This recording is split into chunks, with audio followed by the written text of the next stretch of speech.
Welcome to Stuff and Whiskey. I'm Erin. I'm Josh, and today we are talking about a very interesting and fun topic. We're talking about if we could only have 3 bottles of whiskey in any specific category, what would those 3 bottles be for us? Here's the rules. They have to be available and able to be picked up on pretty much any shelf, or you at least have to have a shot at getting it on the shelf. You know, things come and go in and out of stock. You know, there's a little bit of availability disparity across the nation and the world specifically. So, you know, you can't ever say anything's going to be readily available, but these are all going to be regular production products. The other stipulation is we're going to break this up into categories. So we'll have a bourbon category, 3 bottles, rye category, 3 bottles. We're going to talk about scotch, peated and unpeated. We're going to talk about Irish. We're going to talk about worldwide sipping spirits. Checks notes to make sure I didn't miss anything. Oh, we're going to talk about some American single malt as well. So good thing I checked my notes. This list is put together because we did an end of year video with our favorites. Some people got their feathers ruffled because we literally just put our favorite whiskeys on the list and they didn't like that. Hey, welcome to our opinion channel. Yeah. If you're new here, that's what this is. We're putting our opinions about whiskey on the internet. Yes. We're not reviewers. We're just regular people like you. I want to know from other people what their favorites were, even if they were single barrels or barrel picks. Yeah. That's what we put together. We put together the video we wanted to see. If it wasn't the video you wanted to see, there's a lot of other videos out there. But in watching some of those other videos, because I was interested in what other people's favorites were, there were all different kinds of protocols and rules that people put on themselves. We just did our favorites, period, included some of our picks, didn't include some of our picks. It's fine. No reason to get in a tizzy about it. But there was some talk about having available bottles in the mix or an only available bottle list. And what it made me think of, because almost no available bottles will be in our top favorites list of the year. A few of them made it. We'll talk about those, and they were in the list before. But the other interesting thing it made me think of was, man, what if I had to just, with all the whiskey knowledge that we've gained over the years of running this channel for almost 5 years now, thousands of whiskeys tasted blind, even more tasted not blind with friends. Tasted some of the craziest, best bottles of whiskey that have ever been bottled in the world. Been very, very blessed and fortunate to have the community that we do and to be able to try all that we've tried. If we could take all that knowledge and we had to use that to pick 3 bottles only in each one of these categories, what would they be? We're not talking about starter packs of like 3 easily approachable whiskeys. We're not talking about, you know, anything crazy that's limited. So these have to be available. These are available, but these are what we would put in it. Yes. So it's not the beginner's bourbon guide or things like that. These are what we would pick if we had to start over, so to speak. If I were starting into building up my collection and I saw a video where someone said, "Hey, I've acquired all this knowledge and all these experiences over the years, and I've tasted some of the best whiskey bottled in the world. If I took that knowledge and I had to go to the shelves and only buy 3 bottles of bourbon or 3 bottles of rye or 3 bottles of scotch, what would those 3 bottles be?" I think that's fascinating. We're about to tell you what ours are. Let's get into the bourbon. We're not going to bury the lead. Let's do it. Everybody's going to check out after that, but we'll get into all the other categories following the bourbon. When it comes to bourbon, if we could only have 3 bottles, these are those bottles. Buffalo Trace is becoming readily available in almost every market. Here in our town in Nashville, Tennessee, we've got to catch stores in the last week of the month. That's when they get their deliveries, but it's sitting on shelves and it's not limited. You can get as many bottles of it as you like. $30-$35. Love having an easy sipper. This is more of a me pick than an Erin pick because Erin doesn't really sit around easily sipping bourbon. But I need something that's going to satisfy when I want, you know, something that's just easygoing, kind of gets out of the way, something I'd throw in a rocks glass, neat or on ice if you prefer cold whiskey. I don't, but, you know, I just want something that will get out of the way. Fruity, sweet, but it's got enough of the bourbon characteristics, the caramel, the vanilla, the oak that come through. I would love for this to be Eagle Rare. I know Erin would as well. But that's not the world of availability we live in, so it's going to be Buffalo Trace for the easy sipper. For a general, all-purpose, do-everything bottle, Wild Turkey Rare Breed. It doesn't get any better than that. And in a perfect world, it would be the non-chill filtered, but that's not as easily accessible. So this is the not non-chill filtered kind. Yeah. $50. Which is still good. $50 in most markets. Great price. If it's ever out of stock, it's coming back. Your store just ran out for a second. But you can get this basically anywhere in the United States and in a lot of places in the world.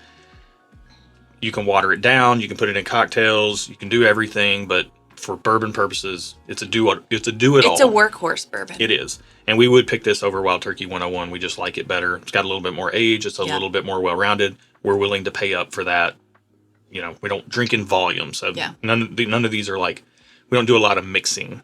So, you know. Last up is going to be Jack Daniel's single barrel, barrel proof. Now, these are single barrels, and I can hear people saying, that's Tennessee whiskey. Tennessee whiskey is bourbon. It's just also Tennessee whiskey. So it meets the legal criteria for bourbon and also Tennessee whiskey. Right. It's a corn predominant mash bill that fits all the criteria of bourbon. Their master distiller says bourbon. You go on a tour there, they say they're bourbon by nature, Tennessee whiskey by choice. You get a single barrel here, so you get a little bit of variety if we're stuck with 3 bottles. You can get it everywhere. And every time you get it, hopefully it'll be a different single barrel. So you kind of get variety, even though you're buying the same product. Right. You're probably getting a different single barrel, which will be kind of a different product. And if you saw the top 10 of our favorites for 2025, this barrel, this specific single barrel, which we just happened to grab when we were out shopping one day, this one ended up in our top 10 and beat out multiple. Don't spoil things. I won't, okay. but it beat out multiple limited edition, very high dollar, very hard to find whiskeys. You can get that for $70 just sitting on the shelf. You can't beat it. We're on to rye whiskey, and I'm not going to bury the lead here. I'm definitely a bougie rye whiskey drinker. You are. Because you don't naturally tend to gravitate towards ryes. When you do drink a rye, you like more of a bourbon drinker's rye, ryes that maybe have been finished, or because rye holds up really well to finishing. So you are a bougie rye drinker, but I like that because then that means I get to drink kind of bougie ryes, and I really like rye already, so I'm not mad about it. And again, if we're stuck with only 3 bottles, we're willing to spend a little bit more to get better stuff. So is there bottles that are cheaper than Sagamore Double Oaked rye? Yeah, there are. I mean, Sagamore Double Oaked rye in our market runs about $60. But, you know, we are willing to pay up for this over, like, your standard $40 bottle of rye because it's so good. It's so flavorful. It has the rye characteristics that stand out, but then the double oaking brings a lot of sweetness. So it has, like, this nice character while still having the sweetness that I like as a bourbon drinker. It imparts sweetness that a bourbon brings, but it's not as sweet as a bourbon is. So it's a nice, happy medium of, like, sweet and not sweet. I don't know. Well, and those typical rye notes that are like herbal and maybe eucalyptusy, those maybe are present in this, but they're underneath the double oak sweetness, so it presents really nicely. So there's stuff to love in there for pretty much every palate. We just love the stuff. $60, can't beat it. That would be our go-to easy sipper when we want something to just throw in a glass and disappear in the background. And also, I don't know how many of you guys are new or not new, but if Josh is saying an easy sipper, he's not necessarily meaning low proof. We do, like, the caveat is... it's for us. We do tend to gravitate towards higher proof things. So if you want to put a comment on here saying, oh, easy sipper, it's 100 and whatever proof, to us it is an easy sipper, and this is just what we would want. So just a heads up there. Yeah, the more you sip through whiskey, most people do tend to gravitate towards a little higher proof, at least more flavor.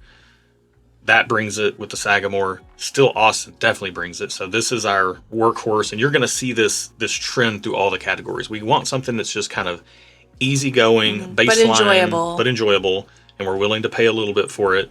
You're going to have this workhorse kind of all-arounder, and then we're going to have something that's a little bit more of a powerhouse that brings a little bit more interest for maybe more elevated sipping. So still Austin's cast strength rye. Amazing stuff. They have single barrels of it, which that's what this is, but they also just have a regular batch version that's amazing. $55. You can't beat it. They're they're a Buy Spirits or whatever Total Wines. They do a house brand thing. This is in the Total Wine portfolio, but it's not owned by Total Wine, and they are their own distillery. They make their own whiskey. But they're available at Total Wine. But they're available in big box stores the nation over. So there's a ton of availability on this product. You can't go wrong with Still Austin. I don't even really like Texas whiskey all that much, but Their whiskey is just magnificent for the money. It's almost voodoo science and magic what they're doing down there, because got that Texas heat. Yeah, the heat makes the whiskey drink so much older than it is. Yeah. And especially the cast strength rye. It's my favorite product that they make. Beautiful, beautiful whiskey.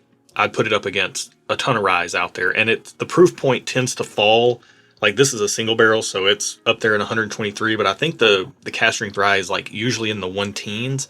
So it's, again, a really good workhorse. Mm-hmm. You can do a lot of stuff with it. And at $55, you don't have to worry about going through it.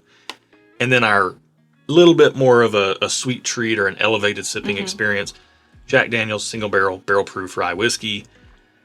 Again, if you watch our favorite top 10 of the year from last year, this bottle did incredibly well and beat some incredibly high profile. We love us some Jack Daniel's single barrel proof. Yeah. Bourbon, Tennessee whiskey, and rye. Yeah. So this gives you some variety in the single barrel format, but for $70 or $80 in most markets, and it's available everywhere, you can't beat it. Like, it literally beats. You get a good single barrel of this, then it's going to be able to beat anything that's limited edition that you can't get your hands on almost across the board. Like, very few things can be better than this. They can be as good, different, maybe a little older, but it's incredible stuff.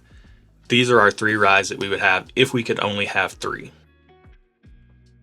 American single malt is admittedly a category that neither of us have a lot of experience with.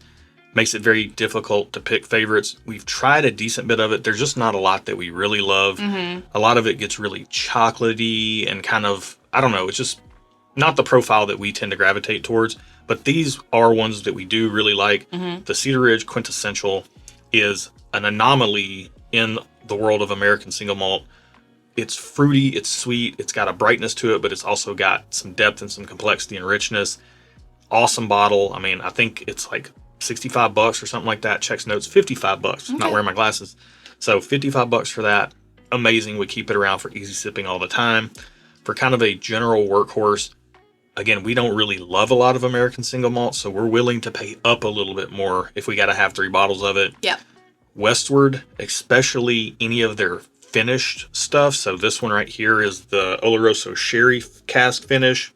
But we've had the stout cask finish, which absolutely knocked my socks off. Mm-hmm. We've had the Vintner's Cuvée. We've had a bunch of different ones of these that they do this finishing on.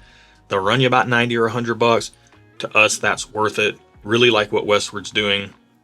Could have put Westland on the list, but the things that we've had from them that we really like are specifically single barrel picks. So we left those out because those are not available everywhere. Yeah. But Westward, again, that's how much we like them. They do this milestone release every year. It is expensive, but if we have to have 3 bottles, I'd rather just pay up and get a really, really great special release bottle. And because American single malt isn't very popular, these special releases just sit around and you can find them. Yeah. So these are our American single malts. I know it's not a super popular category, but if you really love American single malt and you had to only have 3, please comment below and let us know what we should have put in here instead of these, just because we maybe have experienced them. Maybe we can comment back and tell you they're not really our profile. Yeah. Or maybe we've not experienced them and we can put them on our list of things that we need to try.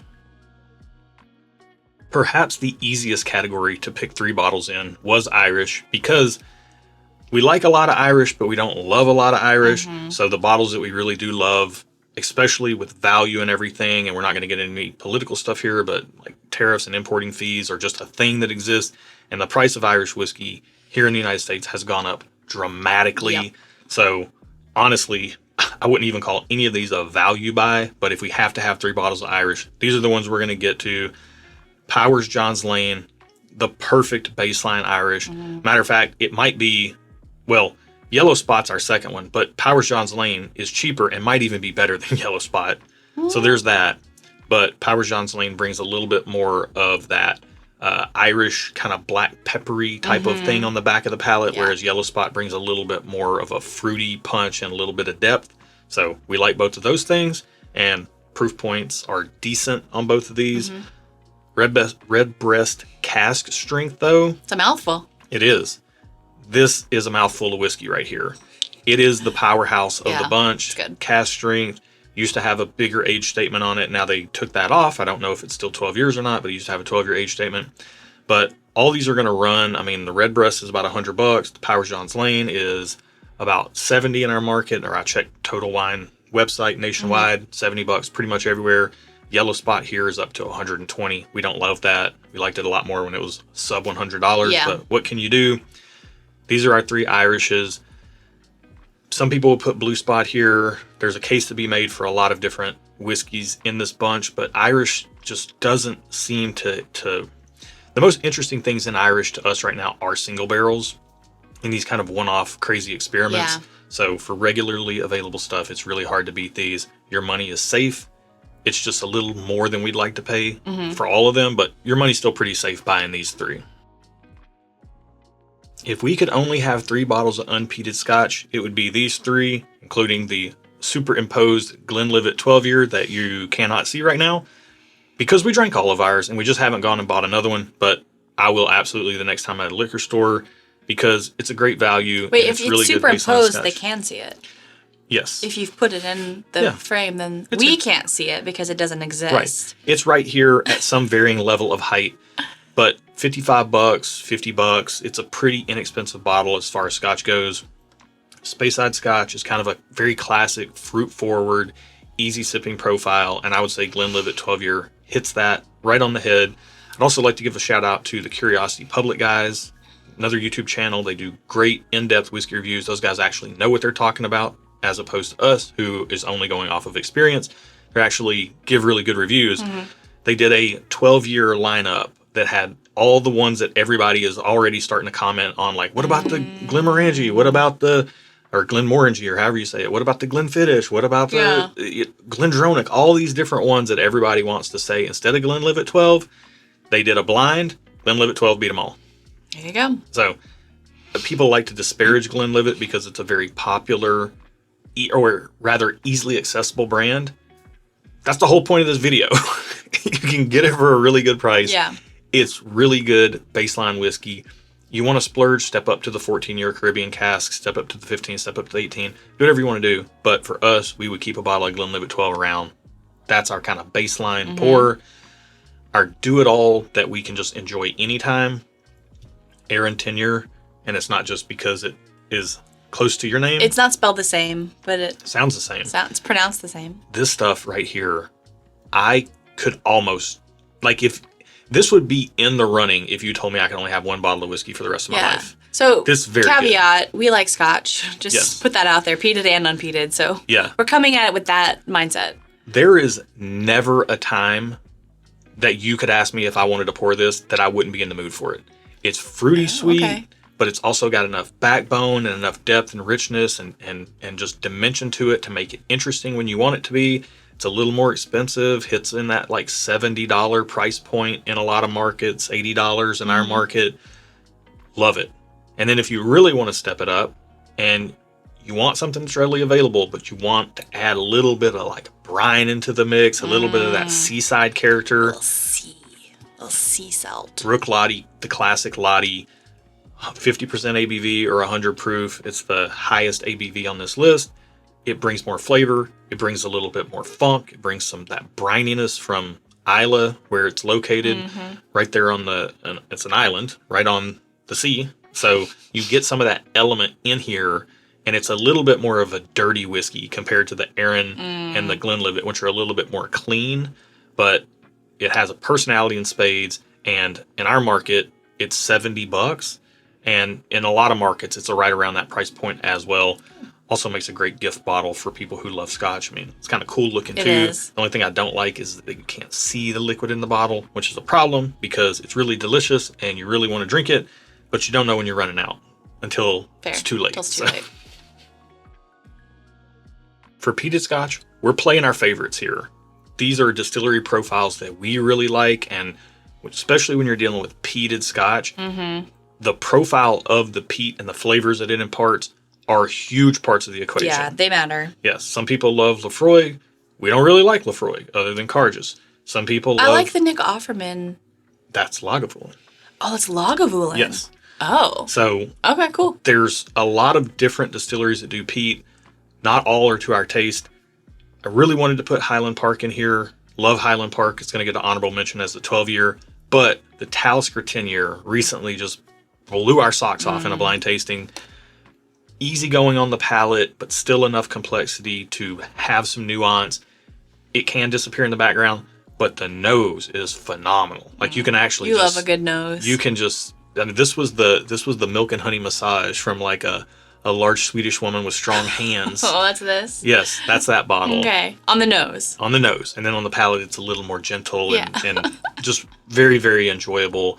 It's got everything you would possibly want. Full spectrum of flavor, beautiful stuff, heavy vanilla note in there. I love it. Lagavulin 16.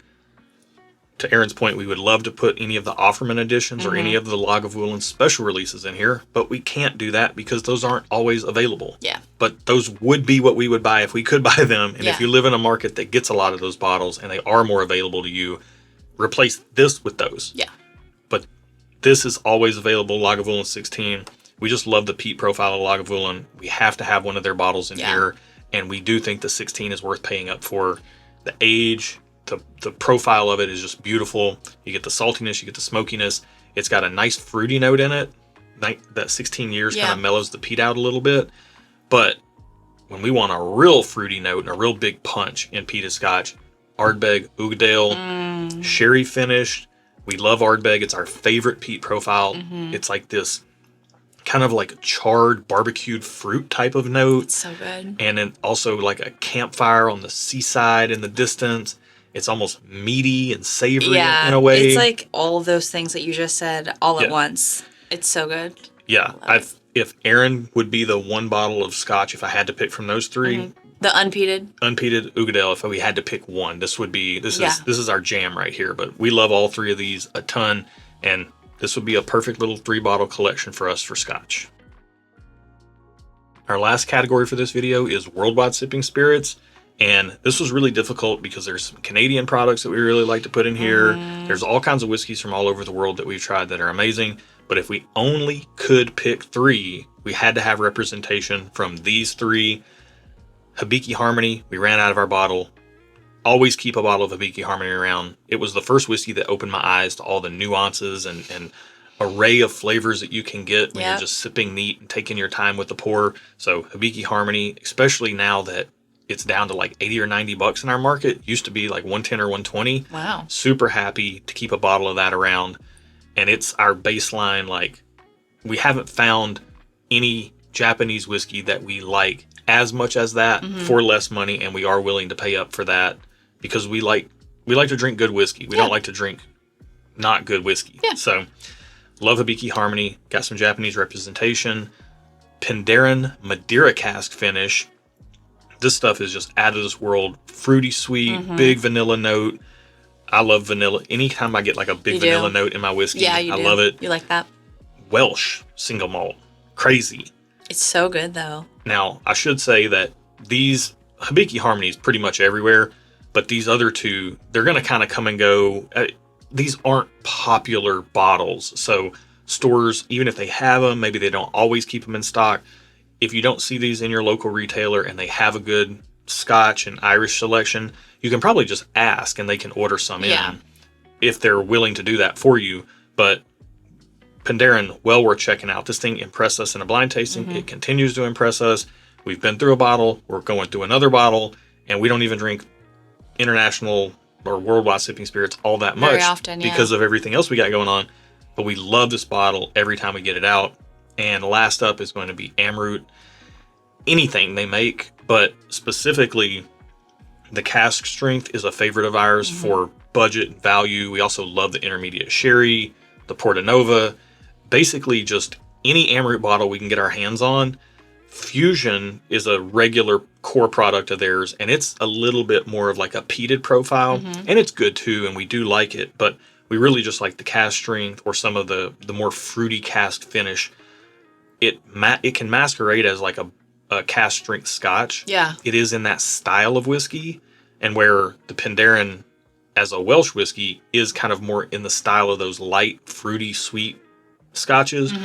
Amrut cask strength and their higher ABV offerings are a little bit more powerhouses, and they can kind of masquerade as that Scotch profile that will really give you a big punch of flavor. Deep Scotch But profile. there's something just a little different in there because going back to the ryes and still Austin rye and that Texas climate, India's climate is hotter than Scotland. And so the whiskey doesn't age as long to mature. And you just get a really cool experience with Amroot. But we love their stuff. Yeah. If you love this video, let us know down in the comments below. You know, you don't have to respond with every single category, but if you have some categories that really stand out to you, that you want to share the only 3 bottles that you would have based on your experience, that would be awesome. Yeah. You know, this video is a resource, but it is only our opinion, as Aaron said in the beginning. Down in the video comments, it'd be really cool if that could be a resource for people who are watching this and looking for some more input. So people can look in the comments and maybe get some other ideas as well. Yeah. So if you could say why you were picking those as well, like you can put your 3, but like if you can just briefly say why you really enjoy those 3. If you know why, sometimes you don't know why. That's fair enough. If you do, maybe put it. That will help people, guide them in their journey. I don't know why you haven't checked out the link to our Patreon in the video description below. Me neither. If you like any of these whiskeys that we just talked about, then your palate and our palate probably align pretty closely. We do single barrel selections based on our palate preferences, and then we make those available to our Patreon members. And in our favorite whiskeys of the year list, as previously mentioned, a few of our picks made it into that top 10 and beat some very limited edition whiskeys. And we were blind. We didn't know we were putting them in there. We had picks that didn't make the top 10 as well. So it's not like we were stacking the deck. But those whiskeys, and we've said this for years, even before we had a channel, we were buying picks at a singular store in our market because our palates aligned with theirs. And we were finding that their barrel picks were beating limited edition whiskeys. Now we're picking whiskeys ourselves and we're making them available to our Patreon members. So think about joining down there. Or if you just need a really good online home that isn't, you know, rife with trolls and negativity, you want a positive environment where people are talking whiskey, education, fun, all that stuff, join our Discord tier down there. That's it. Okay. We've said it all. We've done it all. We've said everything we need to say. Thank you guys so much for watching our video. Be good to each other. And until next time. Cheers. Man, if we didn't have other videos to record, I would really want some Amroot. I know. We're gonna put these to the side. I may have both of these tonight. I know. I kind of want some later. Yeah. Okay.